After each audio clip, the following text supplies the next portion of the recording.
Autonomia pedemontana e TAV. Tre temi fondamentali per il Veneto in questo momento storico. Tre ceffoni a mano aperta che il ministro dell'Interno Matteo Salvini rifila agli alleati di governo dal palco di Bassano del Grappa. Il vice premier, assieme a Luca Zaia e ai big regionali del Carroccio, ha lanciato la volata ai candidati leghisti alle imminenti amministrative ed è stato chiarissimo sugli argomenti più scottanti delle ultime settimane. Primo su tutti, quello dell'autonomia.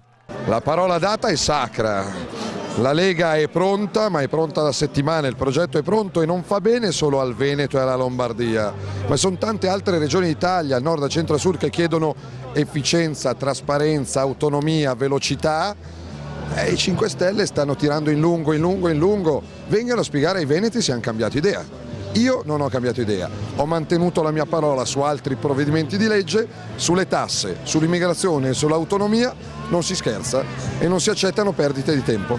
La sensazione a conti fatti è che si sia arrivati al momento della resa dei conti sul percorso autonomista, a 1 anno e mezzo da un referendum i cui risultati sono fin troppo chiari.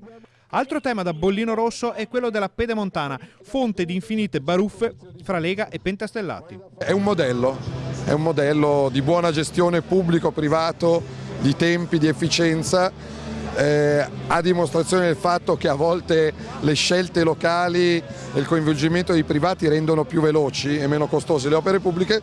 A livello statale mi auguro, e anche su questo che non ci siano rallentamenti, la Brescia, Verona, Vicenza, Padova che vada avanti, perché abbiamo bisogno sì di strade ma anche di ferrovie. È pronta, ci sono i soldi, quindi non capisco perché qualcuno stia rallentando. E non poteva mancare la TAV, vero e proprio riassunto delle differenze di vedute tra i fronti dell'alleanza giallo-verde. Ma qui Salvini piazza un avvertimento: troppi no rischiano di far saltare il banco. Assolutamente, l'Italia ha bisogno di viaggiare, lavorare, esportare, inquinare di meno e spendere di meno.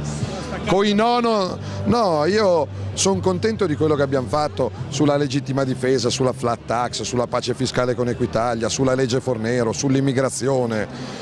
L'abbiamo fatto perché tutti hanno mantenuto la parola data.